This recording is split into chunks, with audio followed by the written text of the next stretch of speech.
우리나라에 징비록이라는 책이 있습니다. 징비록.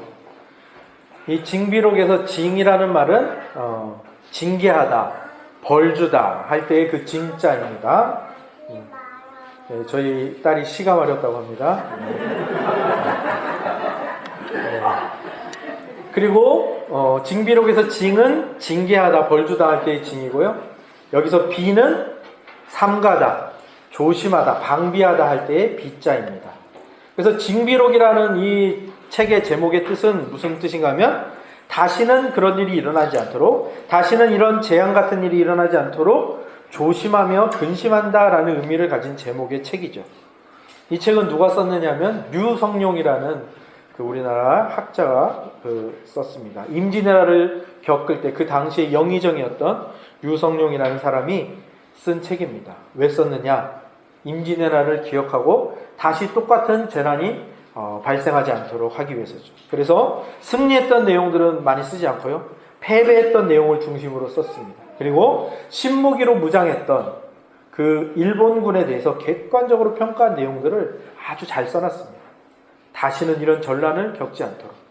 그래서 두 가지를 중점으로 안민, 백성을 안전하게 한다. 양병, 군대를 양성해서 강한 군사로 만들어서 다음 전란을 미리 대비해야 한다는 그 내용을 적은 아주 역사적으로도 아주 중요한 책이죠. 그런데 참으로 안타깝게도 이 징비의 정신은 제대로 계승이 되지 못했습니다. 류성룡의 경고는 그냥 한 신하의 경고로서 끝이 났습니다. 그 이웃나라의 실상을 우리가 바로 알고 바로 대비해야 한다는 그 의견도 그만 흐지부지 되고 말았습니다. 그 결과 어떤 일이 벌어졌을까요? 조선은 임진왜란이 끝난 뒤 30년 뒤에 병자호란이라는 그 재앙을 또 겪게 되는데, 외란 때만큼 참혹하고 비참하고 참담한 고통을 또 당해야만 했던 것이죠.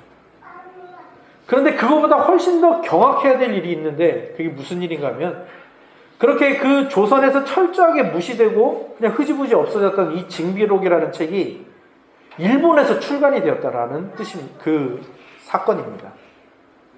나중에 숙종 때 그 일본에 갔던 조선 통신사들이 정말 경악을 금치 못했던 것이, 그 조선에서도 제대로 다뤄지지 않았던 그 징비록이 일본에서 출판이 돼가지고 오사카 거리에서 판매가 되고 있었다고 합니다. 가해자였던 일본이 피해자였던 조선보다 훨씬 더 지혜롭게 이 징비의 정신을 더 강조하는 정말 그 서글픈 장면이 연출이 되었던 것이죠. 이 내용은 조선은 왜군에 왜 짓밟혔나, 피로 쓴 반성문이라는 책에서 제가 읽은 내용입니다. 유성룡이라는 이 사람이 1633년에 출간한 그 징비록, 그것이 조선에서 무시되어서 30년 후에 조선은 병자호란을 당하죠. 근데 일본은 그 임진왜란 60년 후에 이 징비록을 일본에서 출간하고 그 징비의 정신을 그들이 가지려고 노력을 합니다. 우리가 지금 생각하면 책을 출판한다는 것이 그렇게 별거 아닌 일 같지 않습니까? 근데 그 당시를 한번 생각해 보시죠. 책을 출간한다는 것은 어떤 일입니까? 정말 힘든 일입니다. 책 한 권 출간하기도 힘든데 그것이 민간에까지 출간되어서 널리 보급되었다는 것은 정말 쉽지 않은 일을 일본인들은 했던 것입니다. 가해자인 일본이 오히려 조선을 연구하고 징비의 정신을 되새기고 있었던 것. 그래서 아마 또 그 세월이 지난 후에 우리가 일본의 그 식민 통치를 받는 그런 사태까지 이르지 않았나 생각이 됩니다. 며칠 전에 북미 회담이 결렬이 되었죠. 거기에 대한 여러 가지 학자들의 또 분석이 있습니다. 그 중에서 어떤 학자들은 이렇게 말합니다. 일본의 역할이 굉장히 컸다라고 합니다. 그 말을 들으면서 저는 이 징비록이 생각이 났습니다. 일본은 임진왜란을 끝내고도 이 징비의 정신을 되새겼습니다. 물론 반성은 하지 않았지만 다시 또 쳐들어가기 위해서 이 징비의 정신을 되새겼던 거죠. 그래서 그 일본은 우리나라를 또 한 번 지배할 수 있었던 것이죠. 그때 그 지배가 어떻게 끝났죠? 지난번에 말씀드렸던 히로시마 원폭으로 인해서 그 제국주의가 미국에 항복을 하고 우리나라를 놓아주었습니다. 근데 일본은 그렇게 항복을 하고도 그 징비의 정신을 또다시 가져갑니다. 그래서 일본은 그 히로시마 원폭 후에 무슨 일을 했냐면요. 자기네들을 굴복시킨 이 미국을 연구하기 시작합니다. 그리고 이 미국이랑 끊임없이 화친을 합니다. 지금도 미국의 여러 국회의원들은요, 그 대학생 때부터, 아니 그 전부터 일본의 그 장학금과 지원을 받아서 공부하고 연구한 사람들이 굉장히 많습니다. 그래서 미국 정부가 일본의 입김에 굉장히 잘 휘둘립니다. 일본의 요구를 들어주는 경우가 참 많죠. 이번 북미 정상회담에도 그 일본의 입김이 작용했다는 그 전문가들이 분석이 저는 타당하다고 봅니다. 뭐 일본에 대해서 분노하거나 일본에 대해서 미워하자 이런 말씀을 드리는 것이 아니라 우리도 또한 이 징비의 정신을 되새겨야 한다는 거죠. 그 정신, 우리나라 그 유성룡이라는 사람으로부터 시작된 이 징비의 정신을 우리가 반드시 계승해야 한다는 것입니다. 그것은 정치와 외교에 있어서도 물론이고 또한 신앙에 있어서도 동일한 것입니다. 우리가 지난 시간에 히브리서 2장의 이 초반부를 가지고 무슨 말씀을 나누었는가 하면 표지판이라는 제목을 가지고 히브리서 기자가 오고 오는 모든 세대에 경고 표지판이 되기로 결심했다는 그 사실을 우리가 함께 나누었죠. 예수 그리스도에게서 흘러 떠내려간 주의. 왜 히브리서 기자는 그 경고 표지판이 되기를 결심했을까요? 그것은 로마 황제의 큰 박해 이후에 많은 배교의 그 현상들이 일어났기 때문입니다. 그리고 그 박해는 언제든 다시 일어날 수 있다는 거죠. 그래서 이 히브리서 기자는 정말 이 징비의 정신을 가지고 히브리서를 작성한 것이죠. 뿐만이 아닙니다. 로마의 박해도 있었지만 또 많은 그 유대교 신자들이 다시 유대교로 돌아가고 싶은, 왜냐하면 동족에게 인정을 못 받으니까요. 그래서 자꾸만 다시 유대교로 돌아가려고 하는 자들이 있었고, 또한 이단과 잘못된 가르침에 넘어가는 사람도 굉장히 많았습니다. 또 세상의 유혹도 만만치 않았죠. 지난주에 말씀드렸던 만몬, 물질주의에 넘어가 세속주의에 빠지는 사람도 굉장히 많이 있었습니다. 그러한 위기와 박해 속에 있는 이 성도들, 히브리서 기자는 그들에게 말하는 겁니다. 너희들이 이 공격이 한번 끝났다고 해서 절대 마음을 놓아서는 안 된다. 징비의 정신을 가져야 한다. 또 공격해올 것이다. 로마 황제는 또 박해할 것이고, 또 유대교와 많은 이단과 잘못된 가르침들은 또 너희를 유혹할 것이고, 이 세상의 물질주의와 세속주의는 여전히 정말 세상 끝날까지 너희를 공격할 것이다. 대비해라. 준비해라. 이러한 외침을 외치고 있는 것이 바로 이 히브리서의 외침인 것입니다. 임진왜란이 끝나고 30년 후에 병자호란이 다시 올 줄 누가 알았겠습니까? 일제 식민 통치 시기가 올 줄 누가 알았겠습니까? 하지만 그것을 대비하는 사람이 있어야만 하는 것처럼 이 신자들에 대한 공격도 예수님께서 다시 오시기 전까지는 언제 다시 찾아올 줄 모르는 것이고 분명히 대비해야 한다는 것이죠. 조선에는 징비록이 있었다면 우리 신자들에게는 이 히브리서를 비롯한 성경, 이 많은 서신서들이 그 역할을 하고 있는 것이죠. 아주 중요한 유산입니다. 그런데 이 중요한 유산을 그냥 유물 취급했던 조선, 그 귀한 징비록을 박물관에만 보관했던 조선, 그 조선을 닮아서는 안 되겠죠. 그 유산이 무엇인지, 그것이 나에게 어떤 의미인지, 무엇을 하라고 하는지, 어디에 집중하라고 우리에게 소리치고 있는지를 잘 살피고 그 정신을 되새기는 일이 우리 신자들에게 필요한 것입니다. 그렇다면 이 히브리서라는 이 징비록, 이 히브리서라는 이 경고 표지판이 가리키고 있는 것은 무엇일까요? 지난주에도 말씀드렸지만 예수에게서 흘러 떠내려간 주의. 누굴 가리키고 있는 겁니까? 예수 그리스도를 가리키고 있습니다.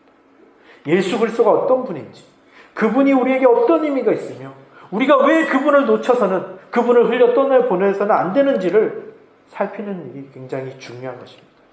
그래서 히브리서 2장 5절부터는 그 내용들이 계속해서 전개가 되는 겁니다. 이렇기 때문에 예수 그리스도를 붙들어야 된다. 이렇기 때문에 예수 그리스도를 붙들어야 된다. 모세보다 더 나으신, 천사보다 더 나으신, 대제사장보다 더 나으신 예수 그리스도를 붙들어야 된다는 이 내용이 계속해서 쭉 전개되어 가고 있는 것이죠. 그 중에서 우리는 2장 5절에서 10절을 가지고 여기에 나오는 구원의 창시자라는 이 개념으로서 구원의 창시자로서의 예수 그리스도에 대해서 오늘 함께 살펴보려고 합니다. 구원의 창시자, 구원의 창시자. 이 창시자라는 단어가 여러분에게 어떤 의미로 들리시나요? 창시자. 창시자라는 말을 바꾸어 쓸 수 있는 다른 단어가 있다면 선구자, 설립자, 개척자 이런 뜻으로 바꾸어 쓸 수가 있을 겁니다. 헬라 시대 사람들은 이 단어, 이 창시자, 이 개척자라는 단어를 떠올리면 그리스 사람들은 누구를 떠올렸는가 하면 그리스 로마 신화에 나오는 헤라클레스를 떠올렸다고 합니다. 왜냐하면 그 헤라클레스는 많은 악당들을 물리쳤습니다. 악의 근원들을 물리치고 자기 그 백성들을 구한 그 영웅의 이야기였기 때문입니다. 그러면 개척자 하면 그 유대인들은 누구를 떠올렸을까요? 바로 모세입니다. 우리가 오전에 출애굽을 통하여 배우고 있는 이 모세를 떠올렸습니다. 왜 그렇습니까? 모세는 이스라엘 백성을 애굽으로부터 구원해낸 그런 지도자였죠.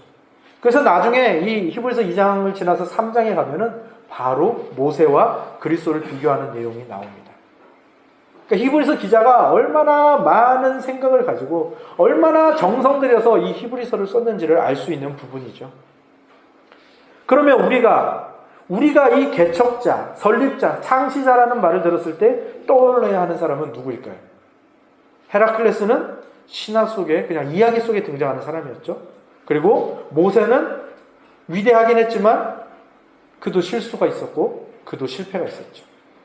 그래서 이 히브리서는 구원의 창시자로서 신화 속 헤라클레스보다 훨씬 더 위대하신 분이며 또 그 역사 속에 모세보다 훨씬 더 위대한 예수 그리스도를 우리에게 소개하고 있습니다. 그분만이 우리의 해답이다. 그분만이 우리 모든 문제의 해결책이다. 그분이 없으면 우리의 인생은 말짱꽝이다. 예수 그리스도는요, 맞춤 구속자, 나에게 딱 맞는 분이라고 부를 만큼 우리에게 정말 딱 맞는 그 구원을 주시는 분이시기 때문입니다. 우리나라 그 사자성어 중에 기절초풍이라는 단어가 있죠. 우리는 그 기절초풍이라는 단어를 그냥 그 원래의 뜻과 상관없이 쓸 때가 참 많습니다. 그냥 막 깜짝 놀랄 일이 일어나면 와, 기절초풍하겠다 이런 식으로 쓰는데요. 원래 이 기절초풍이라는 말은 무슨 뜻인가 하면은 기가 막히면 초풍, 풍을 불러온다라는 뜻입니다. 의학용어인 거죠. 사람의 몸에 피나 기가 통하지 않으면 병이 찾아온다라는 그런 말입니다. 동의보감에도 비슷한 말이 있습니다. 통즉 불통, 불통 즉 통. 무슨 말인가 하면 소통이 되면 안 아프고 소통이 안 되면 아프다라는 뜻입니다. 그러니까 이 말들이 가리키는 말은 무엇인가 하면 이 세상에서 가장 답답한 것은 무엇인가 하면 말이 통하지 않는 것, 소통되지 않는 것이 가장 답답하다라는 것이죠. 그것이 곧 병이다라는 뜻입니다. 그러면 반대로 생각해보면 그러면 세상에서 제일 신나고 즐거운 삶은 어떤 삶인 거죠? 말이 통하는, 그리고 뜻이 통하는, 삶이 통하고 피가 통하는 그 사람과 같이 사는 것, 그 사람과 삶을 나누는 것이 가장 즐거운 일인 거죠. 말이 통한다는 것, 뜻이 통한다는 것만큼 즐겁고 행복한 일은 없을 겁니다. 그러나 헬라 사람들이 개척자로 생각했던 헤라클레스는 신화 속 인물이었고요. 또 이 헤라클레스는 오늘날 말하는 금수저보다 훨씬 더 높은 다이아몬드 수저라고 해야 될까요? 제우스와 인간 사이에서 태어난 그 반신반인이라고 하죠. 데미갓이라고 하는데 그런 존재였습니다. 힘이 너무 세가지고 정말 막강한 금수저 중에 금수저여서 일반인을 이해할 수 없는 존재였죠. 심지어 실제로 존재하지도 않아서 소통할 수도 없는 인물이었고요. 모세는 어떠했습니까? 유대인들이 그토록 손꼽는 모세. 사실 그도 금수저였습니다. 그렇지 않습니까? 어려서부터 왕궁에서 공주의 아들로 자랐습니다. 그래서 그가 이스라엘 백성을 온전히 이해하기까지는 정말 오랜 시간이 걸렸을 겁니다. 그래서 처음에 트러블이 굉장히 많았죠. 모세가 자신의 평생을 통해서 이스라엘 백성을 통하여 깎이고 정말 그때야 하나님이 그를 모세의 오념은 지상의 모든 사람보다 승하다라고, 모든 사람보다 모세의 오념이 낫다고 평가할 정도로 그렇게 되었지만, 그 전에는 이스라엘 백성과 늘 티격태격 했던 모습을 우리가 성경을 통해서 볼 수가 있죠. 근데 그 정도만 돼도 영웅이나 또 놀라운 지도자로 칭함을 받기에 부족함이 없는데, 우리 구원의 창시자인 예수님은 그보다 훨씬 더 우리와 잘 통하시는 그런 분이라는 것을 성경이, 히브리서가 우리에게 말하고 있는 것입니다. 기독교 철학자인 키에르케고르는 예수님을 이렇게 설명을 합니다. 예수님의 성육신을 이렇게 설명을 합니다. 한 나라의 왕이 비천하고 가난한 소녀를 사랑하게 되었습니다. 이 소녀는 누더기를 입고 낡은 오두막에서 살고 있었습니다. 왕은 이 소녀를 너무너무 사랑해서 그 소녀의 마음을 얻고 싶었고, 그 소녀의 마음을 얻고 싶어서 병이 날 지경이었습니다. 보다 못한 신하들이 왕에게 말합니다. 왕이시여, 명령을 내려서 그 소녀를 왕비로 맞으시지요. 그러나 왕이 말합니다. 야, 그렇게 했는데 그것이 어려운 일은 아니지만 그것이 강요된 순종이 아닐까? 내가 그런다고 해서 그녀의 진짜 마음을 얻을 수 있을까? 그렇게 말하죠. 그건 진정한 사랑이 아닐 것 같다. 다른 신하가 말합니다. 그러면 왕이시여, 그 소녀에게 벼슬을 내리고 잘 살게 만드십시오. 재물을 주어서 좋은 옷을 입고 좋은 집에 살게 하고 좋은 보석으로 치장을 하게 한 다음에 그 다음에 궁으로 데려오시면 되지 않겠습니까? 근데 그것도 왕의 마음에 들지 않는 거죠. 야, 그 소녀가 그 재물과 지위 때문에 나를 사랑하게 된 거면 어떡해? 그러면 진정으로 나를 사랑하는 것이 아니잖아. 그러다가 이제 왕은 중대한 결심을 하게 되죠. 어떻게 하는 겁니까? 왕의 자리를 버립니다. 모든 특권과 지위를 다 버립니다. 그리고 누더기 옷을 입고 그 소녀가 살고 있는 그 옆에 똑같은 오두막에서 살기 시작하는 겁니다. 소녀가 입은 누더기를 입고 소녀가 먹는 똑같은 음식을 먹으며 소녀와 같은 삶을 살아가는 거죠. 이것을 예수 그리스도의 성육신이라고 이 키에르케고르가 설명을 합니다. 한때 미국에서 이런 말이 유행을 했습니다. 인디언 속담 중에 하나인데요. 그 사람의 신발을 신고 오랫동안 걸어 다녀보기 전에는 그 사람을 결코 이해할 수 없다. 이 말은 각종 차별을 반대하기 위해서 그 편견을 없애기 위해서 사용했던 말인데, 많은 사람들에게 감동을 주었던, 울림을 주었던 그 말이죠. 그런데 우리 구원의 창시자이신 예수 그리스도는 그 정도로도 설명이 부족하다는 것이 히브리서 기자가 설명하는 바입니다. 그분은 어떤 분이신가? 그냥 우리 곁에 오셔서 그냥 사신, 또는 우리의 신발을 신고 오랫동안 걸어보신 그 정도가 아니라는 겁니다. 예수 그리스도는 아예 우리와 같은 몸을 입으시고 우리의 삶으로 뛰어 들어오신 분이라는 거죠. 그것을 신학에서는 성육신이라고 부릅니다. 왜 그렇게 하셨을까? 왜 그렇게 하셨을까요?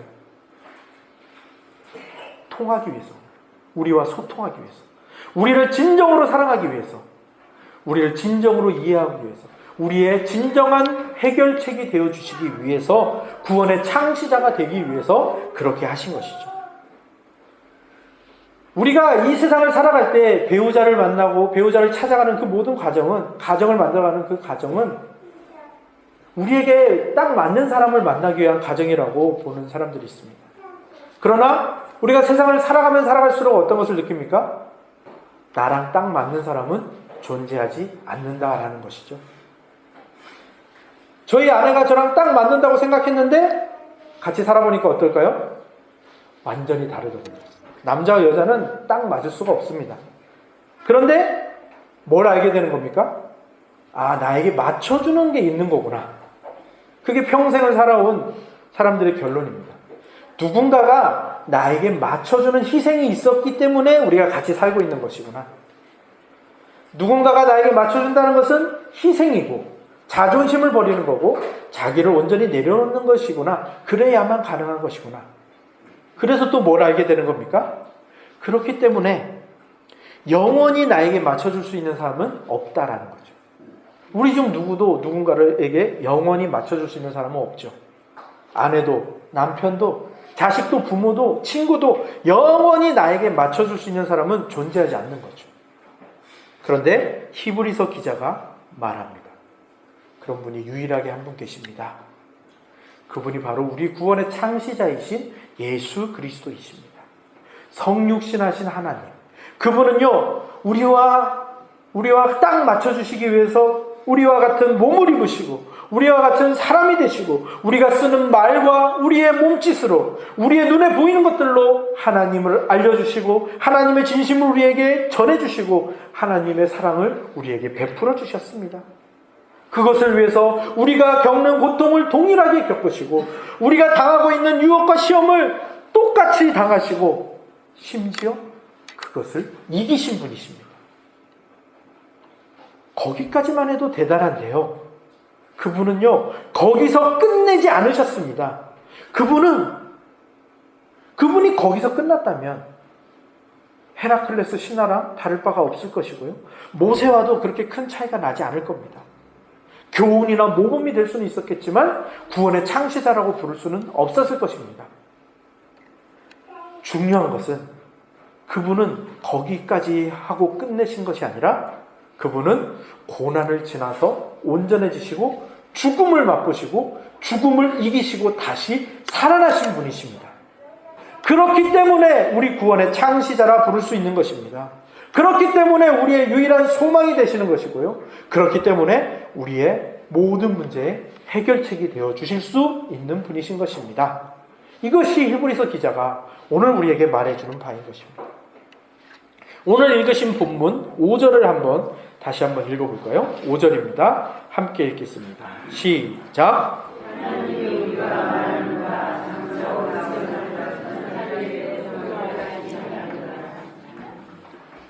네, 오늘 읽으신 본문 5절이 이렇게 시작을 하죠. 하나님이 우리가 말하는 바 장차 올 세상을 천사들에게 복종하게 하심이 아니니라. 이 말이 조금 어렵습니다. 그냥 해석하기에는. 근데 이 말은 무슨 말인가 하면 앞에서 우리가 나누었던 바와 그 모든 맥락을 통해서 볼 때 장차 올 세상을 천사들에게 복종하게 하심이 아니라는 것은 앞서서 천사를 어떤 제가 존재에 비유했었죠? 하나님이 발송인이라면 천사는 배달원이었죠. 그렇죠? 배달부였습니다. 그러니까 천사들은 그 율법을 전해준 말하자면 옛 언약의 시대를 가리키는 존재인 것이죠. 그러니까 이 예수 그리스도, 구원의 창시자인 예수 그리스도로 말미암아 이제 율법이 권위를 가졌던 그 옛 언약의 시대가 끝났다는 말을 하는 것입니다. 이제 장차 올 세상은 어떤 세상이라는 겁니까? 이 구원의 창시자이신 예수님께만 복종하는, 모든 세상이 예수님께만 복종하는 세상이라는 겁니다. 왜요? 뒤에도 나오지만 예수 그리스도가 죽음을 이기셨기 때문입니다. 죽음이 뭔데요? 이 세상, 그리고 사탄이 가진 가장 최고의 무기이고 가장 마지막 가진 그 힘, 권력인 죽음을 이기시고 승리하신 겁니다. 그래서 죽음마저도 예수님께 복종하고 사탄과 또 사망, 그리고 이 세상이 다 예수 그리스도께 복종하는 세상이라는 것입니다. 우리의 구원의 창시자가 바로 이런 분이시라는 거죠. 모든 것이 다 복종하는. 그런데 어떻습니까? 정말로 그것이 우리 삶에 일어났나요? 의문이 들지 않습니까? 그럼 여기서 장차올 세상이라고 했는데 장차올 세상이라는 이 단어만 놓고 봤을 때 이 장차올 세상, 이게 현재적인 의미인 것 같습니까? 미래적인 의미인 것 같습니까? 장차올 세상. 이미 장차라는 말이 들어갔으니까 미래 같죠. 근데 제가 이렇게 뻔한 거면 안 물어봤겠죠. 그래서 가장 좋은 대답은 뭘까요? 현재적이면서 미래적입니다라는 대답을 하시면 됩니다.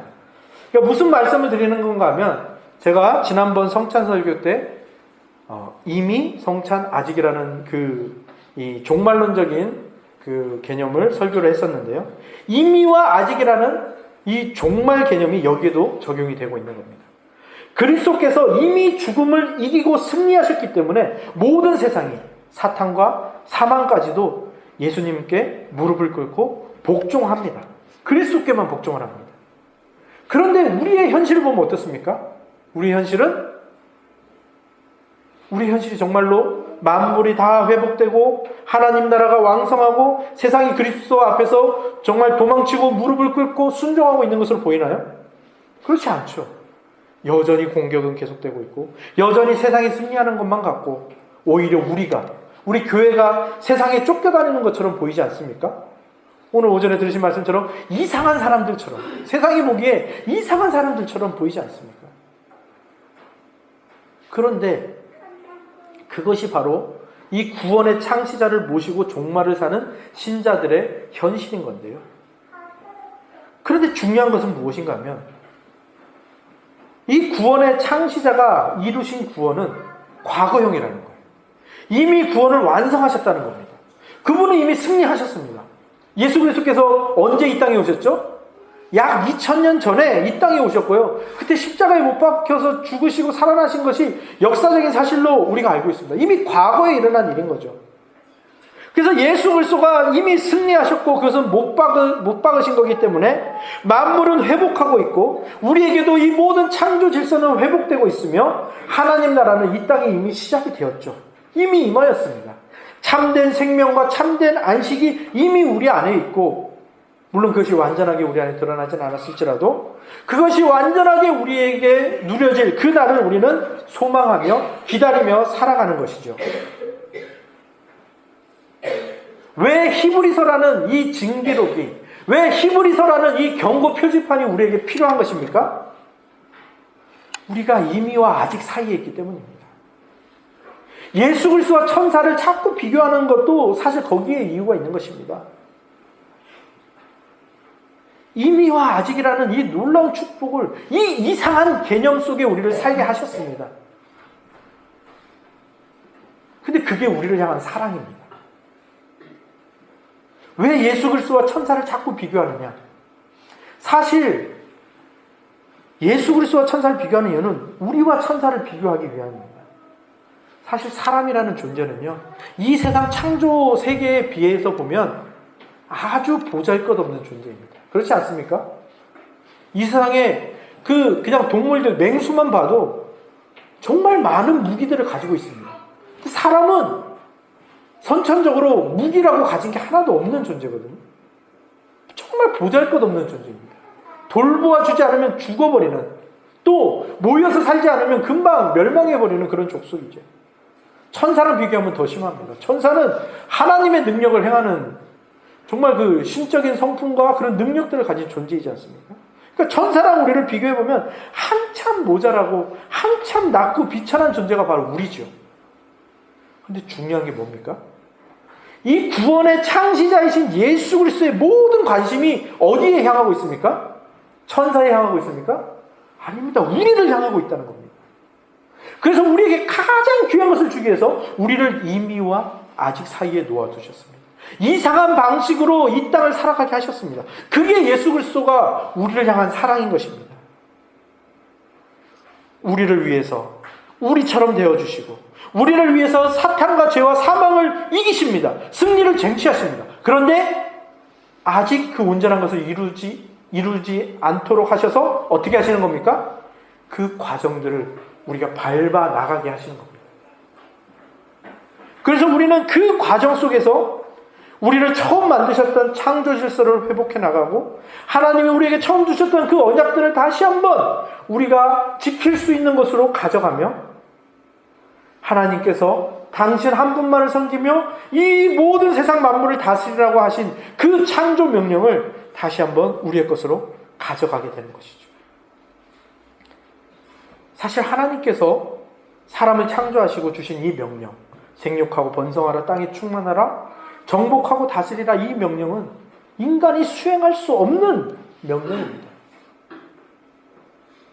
벅찬 명령이었죠. 근데 그것이 어떻게 가능하게 된 것입니까? 우리 구원의 창시자인 예수 그리스도가 우리 인류의 대표로서 그 명령을 다 성취하셨기 때문에, 우리가 할 수 있는 것으로 우리에게 주셨기 때문에, 그리고 이미와 아직 사이를 살아가라고 하시는 겁니다. 그것은 실제로 우리에게 일어난 일입니다. 이미 우리에게 일어난 일입니다. 물론 아직 우리의 시공간 속에서 완성이 되지는 않았지만 이미 우리에게 일어난 것이죠. 근데 그것을 우리가 믿고, 아직 이루어지지 않았지만 반드시 우리에게 이루어질 것이라는 것을 믿을 수 있는 이유가 무엇입니까? 우리 구원의 창시자가 어떤 분이시기 때문에 영원하시고 무한하시고 불변하시는 분이십니다. 그래서 그분의 사역과 그분의 약속 또한 영원하고 무한하고 불변하기 때문에. 그러니까 오늘 우리는 이 이미와 아직이라는 이 종말론적인 위치에서 무엇을 하고 살아야 됩니까? 이상한 방식으로 이 세상을 살아야 됩니다. 이상한 방식으로 산다는 게 뭘까요?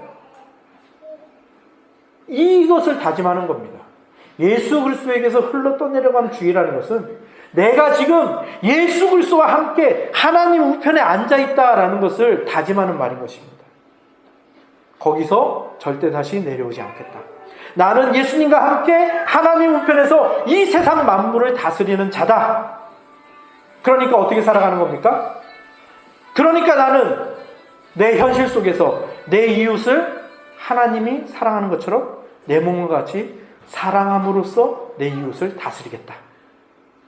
하나님이 이 세상 만물을 다스리는 것처럼 나도 하나님께서 나에게 맡겨주신 이 지구, 그리고 우리나라, 이 땅을, 이 지구를 잘 아끼며 관리함으로 다스리면서 살아간다. 또 나와 함께 하나님 우편에 앉아있는 이 구원의 창시자께서 평화의 왕이시고 화평의 왕이시므로 나도 그 화평을 나누어주는 사람, 저 사람과 저 사람 사이에 평화를 주는 사람으로 살아간다. 물론 그것이 내가 왕자의 하나님 우편에 앉아있는 것을 이 세상 사람들은 모르니까 저 사람 이상해라고 말할 수 있지만, 하지만 나는 내가 하나님 우편에 앉아있다는 것을 확신함으로 나는 그렇게 살아간다. 그래서 나에게서 사랑이 흘러나가고, 나에게서 절제가 보여지고, 나에게서 평화가 흘러나가고, 나에게서 기쁨이 이 세상 사람에게 나누어지도록 살아간다. 이것이 히브리서 기자가 경고 표지판이 되어 우리에게 보여주고 있는 삶이고, 우리에게 살아가라고 권면하고 있는 바로 그 삶인 것입니다. 그리고 히브리서를 나누고 읽고 오늘 누리고 있는 우리는 이 결심과 이 고백이 우리의 현실이 될 수 있도록 노력해야 하는 것입니다. 물론 우리의 지금 형편은, 우리의 지금의 모습은 전혀 만물의 지배자 같지 않죠. 전혀 왕 같지 않습니다. 전혀 회복된 것 같지 않죠. 전혀 승리한 것 같지 않습니다. 그게 우리의 현실이죠. 그러나 우리 구원의 창시자이신 예수 그리스도께서 이미 승리하셨고, 하나님 우편에 앉으셨고, 창조 질서를 회복하시고, 하나님 나라와 그 통치를 회복하셨습니다. 그 구원을 이미 이루시고 만물을 회복하셨습니다. 사망을 이기시고 그 모든 승리를 우리에게 주셨습니다. 그것은 우리의 현실인 것입니다. 그 사실을 믿고 오늘 하루를 살아가시면서 누군가에게 평화가 되어주고, 누군가에게 사랑이 되어주고, 누군가에게 기쁨이 되어주고, 누군가에게 회복과 위로와 소망이 되어주는 저와 여러분의 삶이 되기를 주님의 이름으로 축복합니다. 아멘. 기도하겠습니다.